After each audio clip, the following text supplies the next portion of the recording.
Viewers, আজকের ভিডিওতে আমি ভিএফএস গ্লোবাল ইতালি অ্যাম্বাসির আপডেট নোটিশটি পড়ে শোনাবো এবং এ সংক্রান্ত কিছু গুরুত্বপূর্ণ পয়েন্ট আছে যেগুলো একটু বুঝিয়ে বলার চেষ্টা করব। নোটিশটিতে বলা হয়েছে, দয়া করে অবহিত থাকুন যে এপ্রিল 2025-এর জন্য ফ্যামিলি এবং ট্যুরিস্ট ভিসা বিভাগের জন্য অ্যাপয়েন্টমেন্ট স্লট 27 মার্চ 2025 সকাল 9:30টায় খোলা হবে। বলা হয়েছে যে কোনো তৃতীয় পক্ষ ছাড়াই বিনামূল্যে ভিএফএস গ্লোবালের ওয়েবসাইট ভিজিট করে অ্যাপয়েন্টমেন্টটি আপনারা বুক করতে পারবেন। এবং সর্বশেষ তারা বলেছেন, পারিবারিক পুনরামিলনী বা ফ্যামিলি ভিসার আবেদনকারীরা 6 এপ্রিল এবং 20 এপ্রিল 2025-এ অ্যাপয়েন্টমেন্ট ছাড়াই তাদের আবেদনগুলি জমা দিতে পারবেন। এবং এটা কাদের জন্য?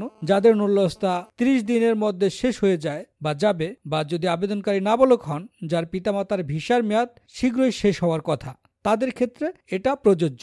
এছাড়া আপনাদেরকে নরমালি অ্যাপয়েন্টমেন্ট বুক করেই জমা দিতে হবে। এবং সর্বশেষ তারা এটা জানিয়েছেন যে নুল্যস্তার মেয়াদ হচ্ছে 6 মাস। বিবেচনা করা হবে যেদিন আপনাদের নুল্যস্তাটা ইস্যু হয়েছে সেই দিন থেকে এই পরবর্তী 6 মাস ধরা হবে। এবং এটাও তারা বলে দিয়েছেন যে উপরে উল্লেখিত শর্তগুলির বাইরে যে কোনো ব্যতিক্রমের জন্য ইতালির দূতাবাসের অনুমোদনের প্রয়োজন হবে। তারা নোটিশে যেটা জানিয়ে দিয়েছেন, 6 এপ্রিল এবং 20 এপ্রিল অ্যাপয়েন্টমেন্ট ছাড়াই জমা দিতে পারবেন যদি নাবালক হয় এবং পিতামাতার ভিসার মেয়াদ শীঘ্রই শেষ হওয়ার কথা থাকে, নুল্যস্তার মেয়াদ শেষ হওয়ার কথা থাকে। এবং এছাড়া যদি আপনাদের আরও কোনো প্রয়োজন হয় সেটা আপনারা ইতালির দূতাবাসকে জানাবেন। তারা যদি অনুমোদন দেয় তাহলে আপনি সেটার সমাধান পাবেন। এটা হচ্ছে আপনার যদি অন্য কোনো সমস্যা থেকে থাকে যে কথাগুলো তারা বলেছেন তার বাইরে, তাহলে আপনাদেরকে অবশ্যই ইতালির দূতাবাসের অনুমোদন নিতে হবে এবং তাদের সাথে যোগাযোগ করতে হবে।